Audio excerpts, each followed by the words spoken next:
Hello, good evening.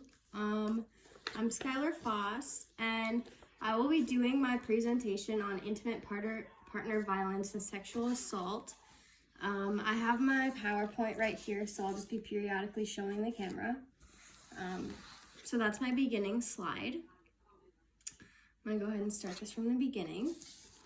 Okay, so what exactly is intimate partner violence and what is sexual assault?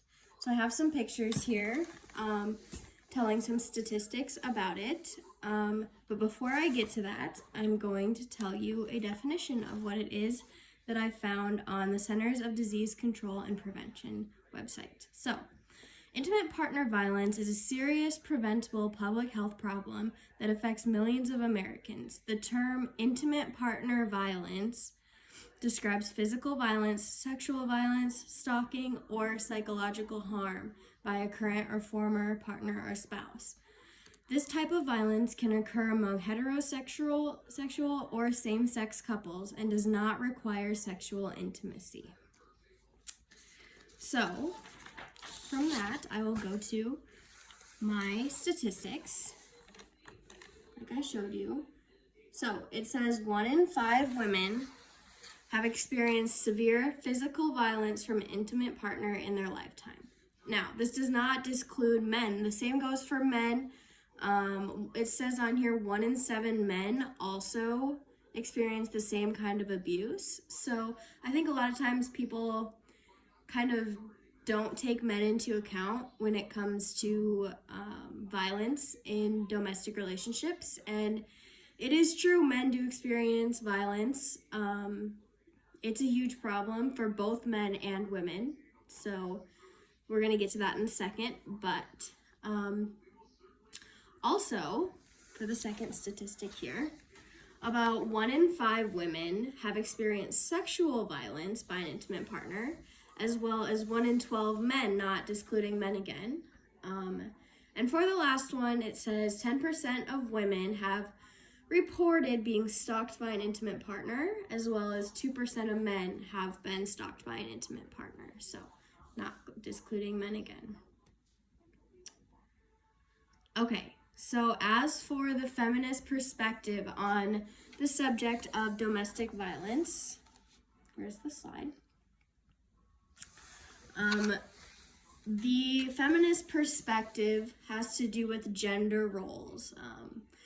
They tend to side with the women, and because women are statistically more likely to go through the domestic abuse or sexual assault, it is pretty prominent to see the feminist community or the feminist views be more bold on this. So the gender roles seem to be outweighed. But I think that as far as the feminist perspective, they're very much so on the woman's side, and they would say that the men are mostly responsible for these things happening. They would say that it's wrong that society normalizes the abuse, and I think that society does say things like, oh, well, she could have left this relationship, or she did it to herself. I've been in this situation myself. I've heard those things, and there is components of